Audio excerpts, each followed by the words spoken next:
வணக்கம் ஃப்ரெண்ட்ஸ், நம்ம இந்த வீடியோவில் பார்க்க போகிறது என்னென்னா டிஎன்பிஎஸ்சி குரூப் 2 எக்ஸாமுக்கான யூனிட் 8 டாப்பிக்கில் தமிழ் இலக்கிய வரலாறு அப்படிங்கிற பாடப்பகுதியில் வரக்கூடியது தான்.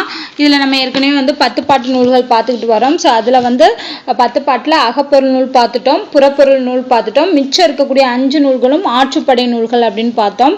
அந்த ஆற்றுப்படை நூல்கள் தான் பார்க்க போகிறோம். ஸோ இந்த ஆற்றுப்படை அப்படிங்கிறதுக்கான பொருள் என்னன்னு பார்த்தீங்கன்னா, ஆறுனா வழின்னு அர்த்தமா, படை அப்படின்னா சேர்த்தல்னு அர்த்தமா. இதுக்கு ஏன் ஆற்றுப்படை நூல்கள்னு பேர் வச்சாங்க அப்படின்னா, அதாவது இப்போ ஒரு பாட்டு பாடக்கூடிய ஒருத்தர் புலவராக இருக்கிறாரு அப்படின்னா அவர் பாணன் என்று அழைக்கப்படுவார். இந்த பாணன் என்ன பண்ணுவார்னா, ஏதோ ஒரு மன்னரை பார்த்து அவர்கிட்ட பாடி பரிசு பெற்று திரும்புவாராம். அப்படி திரும்பும் போது அவரை சந்திக்கிற வேற ஏதாவது பரிசு பெறாத ஒரு வள்ளல் இருந்தாங்க அப்படின்னா அவங்க என்ன பண்ணுவாங்கன்னா, இந்த மன்னன்கிட்ட போங்க, நாங்க இந்த மாதிரி பாடி பரிசு பெற்றோம் அப்படின்னு சொல்லி அவங்கள வழிபடுத்துவாராம். ஸோ இதுதான் ஆற்றுப்படை நூல்கள். பரிசு பெற்று திரும்புகின்ற பாணன், கூத்தன் முதலியோர் தம் எதிர்ப்படுகின்ற தம் இனத்தை சார்ந்த இரவலனை தாம் பரிசில் பெற்ற வள்ளலிடம் வழிபடுத்துதல் அப்படிங்கிறதான் ஆற்றுப்படை நூல்கள் அப்படிங்கிறது. ஓகேவா? ஸோ இந்த ஆற்றுப்படை அப்படிங்கிற இலக்கிய மரபினர் வேற எந்த மொழியிலுமே கிடையாதுன்னு சொல்றாங்க. நம்ம தமிழ்ல மட்டும்தான் இந்த ஆற்றுப்படை இலக்கியம் அப்படிங்கிற இந்த மரபுங்கிறது இருக்குன்னு சொல்றாங்க. இதுல என்னென்ன ஆற்றுப்படை நூல்கள் வருது அப்படின்னா, மொத்தம் 5 நூல்கள். ஒன்று திருமுருகாற்றுப்படை, பொருணர் ஆற்றுப்படை, சிறுபான ஆற்றுப்படை, அடுத்து பெரும்பான ஆற்றுப்படை, கூத்தர் ஆற்றுப்படை, இதுக்கு இன்னொரு பேர் மலைப்படுகடா. ஸோ இதெல்லாம் தான் ஆற்றுப்படை நூல்களாக இருக்கிறது. ஸோ இதில் நம்ம ஃபர்ஸ்ட் 2 பார்க்கலாம். திருமுருகாற்றுப்படை அப்படிங்கிறது. ஸோ இந்த 10 பாட்டிற்கும் கடவுள் வாழ்த்து மாதிரி அப்படின்னு அமைஞ்சது என்னன்னு பார்த்தீங்கன்னா திருமுருகாற்றுப்படை. இது முருகாற்றுப்படைன்னு சொல்றாங்க இல்லையா? ஏன் முருகாற்றுப்படைன்னு சொல்றாங்க அப்படின்னா என்ன அர்த்தம் அப்படின்னா, வீடு பெறுவதற்கு சமைந்தானோர் இரவலனை வீடு பெற்றானொருவன் முருகனிடத்தே ஆற்றுப்படுத்துதல் அப்படிங்கிறதா என்னது பொருள். ஓகேவா? ஸோ ஒருத்தன் வீடு வாங்கின ஒருத்தன் கடவுளிடம் என்னது இந்த மாதிரி நீ கடவுளை வழிபட்டனா உனக்கு கிடைக்கும் அப்படின்னு சொல்லி இன்னொருத்தர் ஆற்றுப்படுத்துறதுனால இது முருகாற்றுப்படை அப்படின்னு அழைக்கப்படுதுன்னு சொல்லி நச்சினார்க்கினியார் சொல்றாரு. ஓகேவா? இதுக்கான விளக்கத்தை. முருகு அப்படின்னா அழகு அப்படிங்கிற அர்த்தமும் இருக்கு, முருகனாகிய தெய்வம் அப்படிங்கிறதும் இருக்கு. ஸோ இந்த திருமுருகாற்றுப்படைக்கு இன்னொரு பெயர் முருகன் சொல்றாங்க, இல்லைன்னா புலவர் ஆற்றுப்படை அப்படின்னு சொல்லியும் அழைக்கிறாங்க. ஸோ இது ரெண்டுமே இருக்கு. அடுத்து பாத்தீங்கன்னா இதுல 317 அடிகள் கொண்ட பாடல் இருக்கு. ஆசிரியர் பாவால் அமைந்த நூல் தான் திருமுருகாற்றுப்படை. இதை எழுதியவர் நக்கீரர் அவர்கள். நக்கீரர் எழுதின நூல் தான் திருமுருகாற்றுப்படை. இதுல முருகப்பெருமானோட பெருமையை பேசக்கூடியதான் இந்த திருமுருகாற்றுப்படை. இதை 6 பகுதிகளா பிரிச்சிருக்காங்க.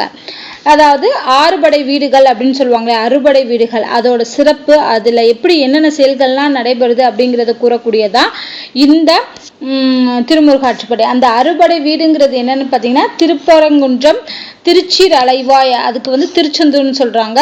இன்னொன்று பழனியை திருவாவினன்குடி அப்படின்னு சொல்றாங்க. திருவேரகம்னா சுவாமிமலை, பழமுதிர்ச்சோலை, குன்று தோராடல் அப்படின்னா திருத்தணி. ஸோ இந்த பேரையும் ஞாபகம் வச்சுக்கோங்க. இது முருகனோட அறுபடை வீடுகள். இதோட சிறப்புகள் தான் இந்த பாடல்ல வருது. ஓகேவா?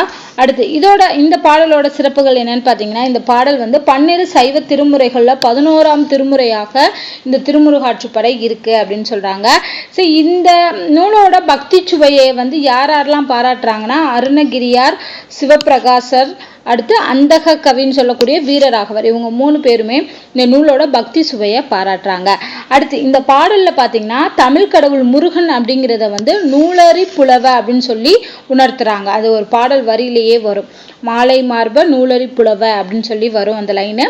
அதுல தமிழ் கடவுள் முருகனை தான் அப்படி சொல்றாங்க. ஸோ கேட்கலாம், நூலறி புலவ என்று உணர்த்தப்படுகிற கடவுள் எது அப்படிங்கிற மாதிரி கேட்டாங்கன்னா முருகன் அவர்கள். ஸோ இதுல வரக்கூடிய ஒரு பாடல் என்னன்னு பாத்தீங்கன்னா, மார்பின் என்பெழுத்தியங்கும் யாக்கையர் நண்பகல் பலவுடன் கழிந்த உண்டியர் இகலோடு அப்படின்னு சொல்லக்கூடிய ஒரு பாடல் வரும்.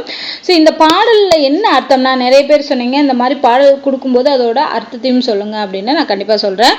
அதாவது மார்பின் என்பெழுத்தியங்கும் அப்படின்னா என்னன்னா, மார்போட எலும்புகள் எழுந்து நிற்கக்கூடிய உடம்பை உடையவர்கள், அதாவது நல்ல ஆஜான பாகுவா இருக்கக்கூடியவங்க பகல்ல சாப்பிட மாட்டாங்களாம்.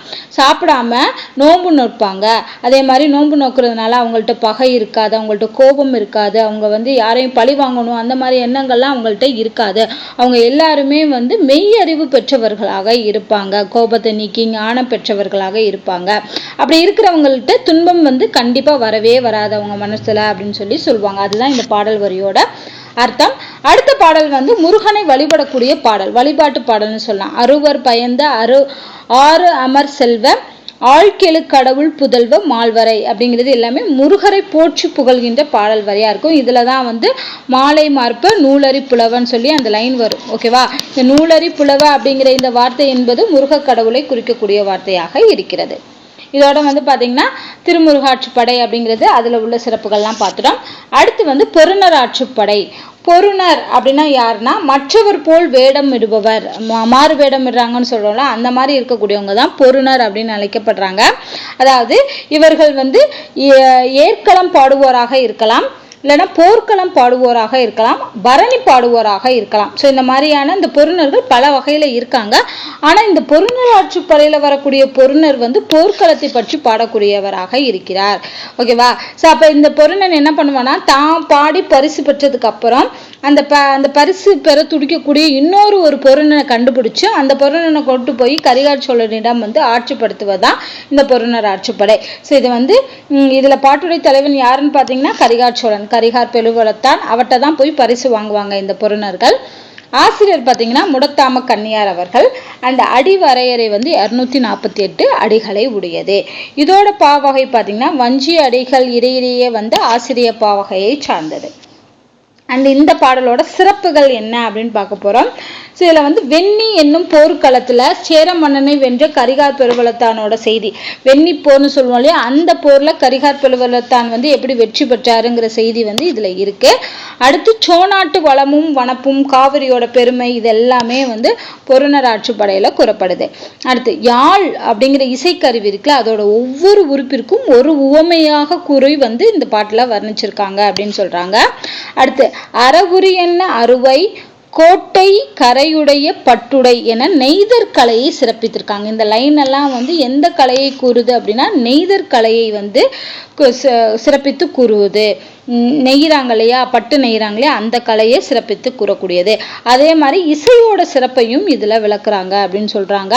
இசை பத்தின செய்திகள் அது எல்லாமே வந்து இதுல வருது. அதுக்கு ஒரு கதை மாதிரி சொல்லியிருப்பாங்க. என்ன அப்படின்னா, இந்த பொருணர்கள் இருக்காங்க இல்லையா, இவங்க வந்து பரிசு பெற்று போகும்போது ஏதாவது ஒரு வழியில போகும்போது அங்க வந்து வழிப்பறி கொள்ளையர்கள்லாம் வருவாங்களாம். அவங்க வந்த உடனே இவங்க அந்த பொருணர்கள் என்ன பண்ணுவாங்கன்னா, தங்களிடம் உள்ள இசை கருவிகளை வச்சு இசை எழுப்புவாங்களாம். அந்த இசையை கேட்டவுடனே அந்த கல்வர்களோட மனம் மாறி அவங்க கையில கொண்டு வந்த அருவா கத்தி அந்த மாதிரியான கருவிகள் எல்லாம் விட்டுட்டு அங்க இருந்து போயிருவாங்களாம், அந்த இசையை கேட்டு போயிருவாங்களாம். ஸோ அந்த அளவுக்கு இசை வந்து சிறந்து விளங்கி இருக்கு அப்படிங்கிறத இந்த நூல்ல வந்து சொல்லியிருப்பாங்க.